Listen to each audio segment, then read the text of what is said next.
바다는 당신의 100만 달러짜리 꿈에는 관심이 없습니다. 여기서 잘못된 파도 하나, 끊어진 선 하나만으로도 당신은 끝장입니다. 베링해 어딘가 바랄라오가 액체 강철 속을 기어다닙니다. 선원들의 목표는 작은 나라가 부러워할 만큼 킹크랩을 불어올리는 것입니다. 그들은 이것을 레드 골드 러시라고 부르는데 그 이름만큼이나 잔혹한 광경입니다. 거대한 발톱, 비명을 지르는 윈치, 그리고 저울에 휘갈겨 쓴 가격표가 등장합니다. 3시 47분에 알람이 깜빡인다. 릴에서 10km 길이의 함정이 풀려나온다. 각각은 소파만한 크기로 잠재적인 재산이나 장례식을 상징한다. 바다에 함정을 설치하는 게 아니라 금속 매복을 심는 겁니다. 아래에서는 차가운 기운이 마치 통행류 징수소로 향하는 교통체증처럼 생명체를 미끼 쪽으로 몰아넣습니다. 모든 게 고요해 보인다. 세상에서 가장 위험한 자장가 같다. 그런데 갑자기 날씨가 더 이상 순조롭게 돌아가지 않는다고 선언한다. 10톤짜리 케이블이 새총처럼 끊어졌다. 심장이 2번 쿵쾅거리는 순간 라이언은 더 이상 갑반 위의 사람이 아니었다. 그는 마치 묶인 무게추처럼 지평선을 향해 미끄러져 내려갔다. 우리는 그를 거의 놓칠 뻔했다. 그는 소금을 기침으로 폐에 들이마시며 죽음을 면한 사람처럼 웃었다. 그리고 우리는 곧장 다시 일터로 돌아갔다. 100만 달러짜리 물건을 훔치는 데는 일시정지 버튼이 없으니까. 우리는 함정을 버리고 바다가 보이지 않는 분류를 하도록 둡니다. 48시간 동안 그 수면 아래에서는 삶과 죽음이 그물과 미끼에 얽혀 있습니다. 해가 뜨자 세상은 다시 고요해 보인다. 갑판 아래에는 100만 달러짜리 얼어붙은 생명이 잠들어 있다. 당장은 바다는 당신이 잡은 물고기가 얼마나 비싼지 신경 쓰지 않습니다. 바람이 바뀌고 하늘이 무너질 때 100만 달러짜리 킹크랩 한 마리는 마치 푼돈처럼 느껴집니다. 파도는 콘크리트 벽처럼 갑판을 덮칩니다. 배에 탄 모든 사람은 같은 진실을 알고 있습니다. 바다가 주인이라는 것을. 당신은 바다와 싸우지 않습니다. 그저 오늘 바다가 피해 대가를 치르지 않기를 바랄 뿐입니다. 매듭 하나 출리고 발걸음 하나 어설프면 끝장이다. 갑판원들은 마치 자기 목숨을 걸고 있는 듯 강철 케이블을 꽉 쥐고 있다. 각 돛의 무게는 거의 800파운드, 약 360kg에 달하고 배가 기울면 마치 파괴용 철제 쇠고슬처럼 휘둘린다. 주황색 잠수복은 투광 조명에 비쳐 흠뻑 젖었지만 부서지지 않은 채 반짝인다. 더 이상 낚시가 아니다. 생존의 춤이다. 그리고 바로 그렇게 고요. 분노에 지친 바다는 하늘이 다시 숨을 쉬도록 허락한다. 몇 시간 만에 처음으로 선원들이 숨을 내쉬자 갑판에서 김이 피어오른다. 배는 삐걱거린다. 상처는 입었지만 살아있다. 이것이 바로 그들이 말하는 좋은 날이다. 폭풍은 지나갔을지 몰라도 진짜 근력 운동이 시작된다. 개통발 하나하나가 마치 강철 보물상자처럼 생명과 돈으로 가득 차 있다. 그 안에는 운명에 맞서 싸우는 붉은 발톱 괴물 수십 마리가 있다. 한 번의 수확이 수천 달러의 가치가 될 수도 있다. 매 순간이 모든 것을 바꿀 수도 있다. 갑판은 움직이는 시장으로 변한다. 일꾼들은 크기, 무게, 품질 등 어획물을 분리한다. 가장 큰 개는 특별 대우를 받는다.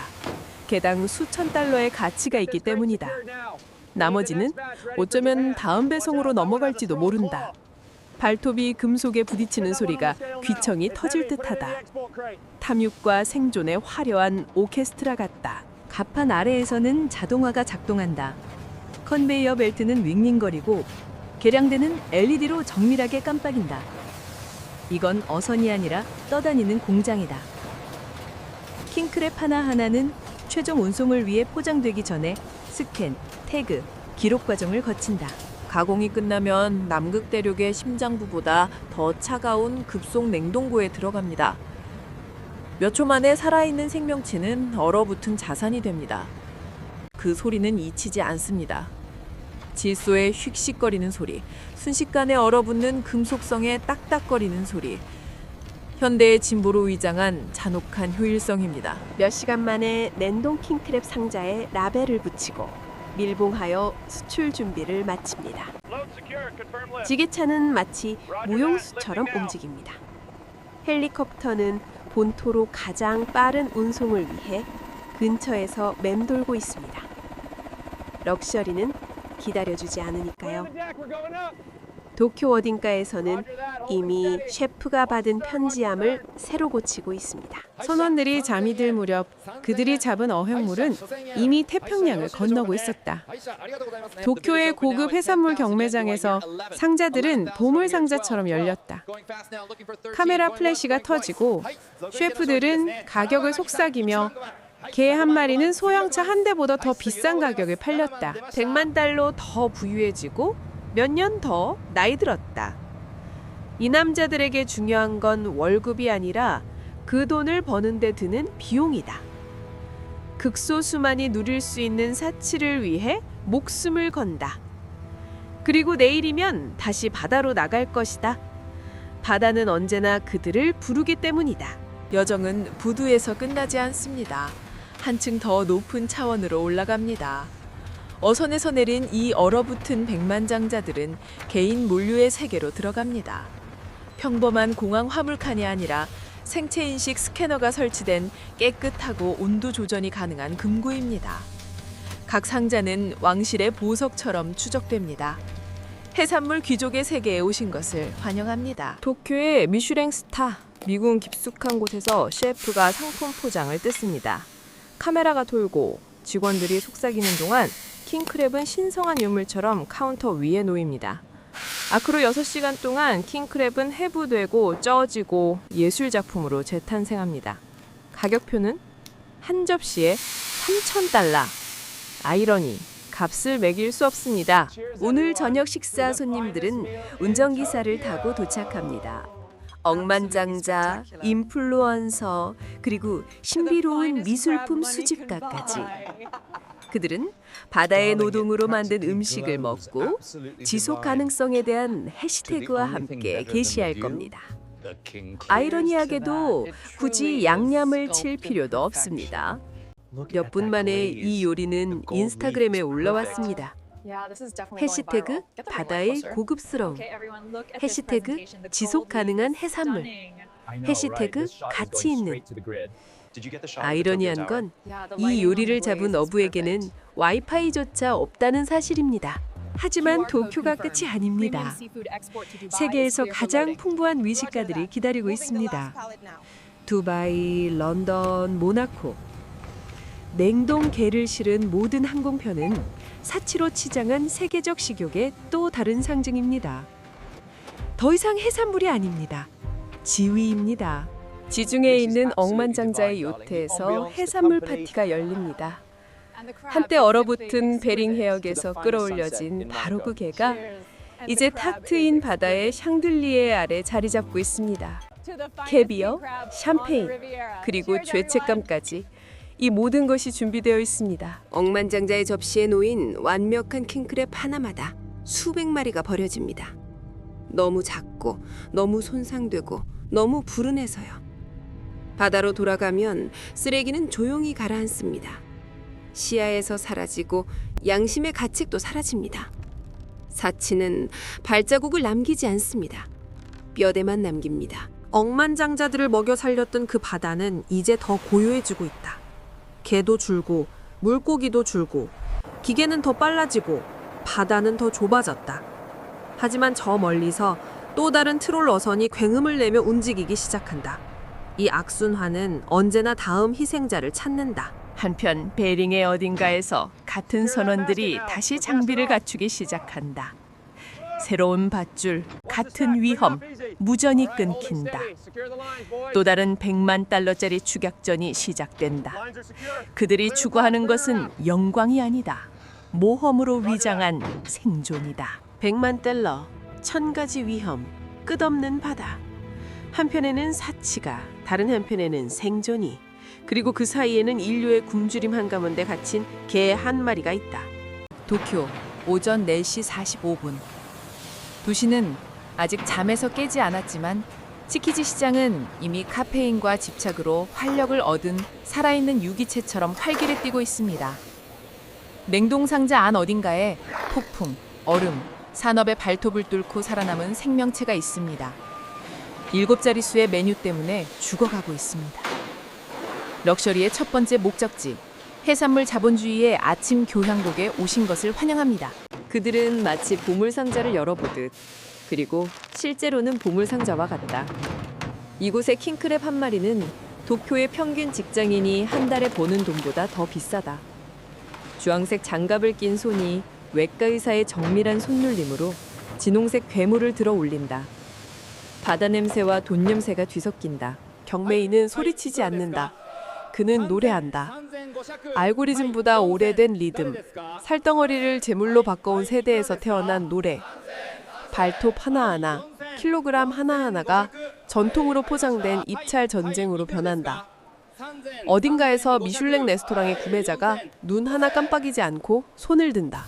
이제 모든 개는 디지털 여권을 갖게 되었습니다.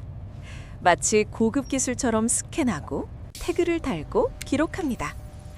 개는 더 이상 동물이 아닙니다. 데이터 포인트입니다. 목적지, 긴자. 목표, 접시당 2,000달러. 정오 무렵 개들은 해산물이 예술이 되고 죄책감이 장식이 되는 긴자에 도착합니다.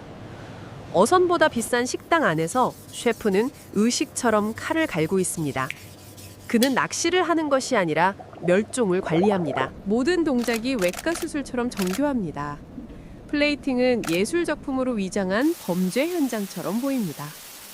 손바닥보다 작은 접시에 2,000달러입니다. 손님들은 먹는 것이 아니라 사진을 찍습니다. 픽셀을 통해 소비합니다.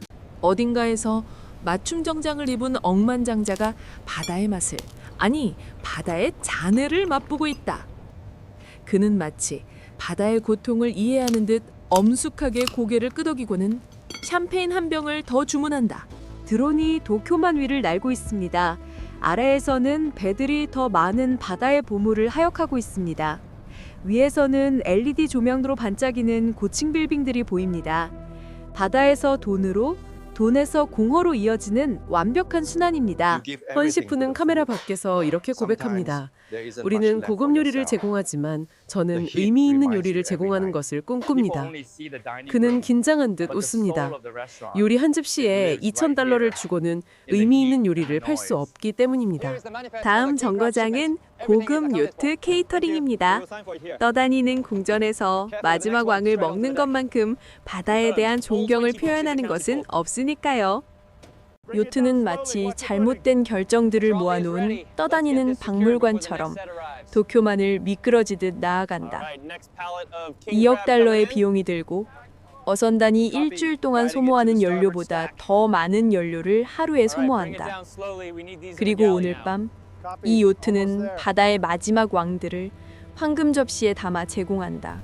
갤리 안에서 셰프들은 고급 병원의 외과 의사처럼 움직인다. 모든 동작은 정밀하다. 모든 재료는 가난한 곳에서 공수해 온다. 손님들이 도착합니다. 억만장자, 인플루언서, 침묵의 투자자들이여. 그들은 크리스털 잔을 들어 좋은 삶을 위해 검결합니다. 그들의 저녁 식사를 받으러 온 남자가 거의 죽을 뻔했다는 사실은 아무도 언급하지 않습니다. 갑판원 중 한 명이 바깥에 서서 파도 뒤로 희미해지는 도시의 불빛을 바라보고 있다. 그는 함정에서 개를 꺼낸 사람이었는데 이제 다시 보이지 않는다. 안에서는 엔진 소리보다 더 큰 웃음소리가 울려 퍼진다. 한 남자가 잔을 들어올리며 외친다. 용감한 어부들에게! 아무도 박수를 치지 않는다. 이 방에서는 너무 현실적이기 때문이다. 접시는 그대로 돌아왔다.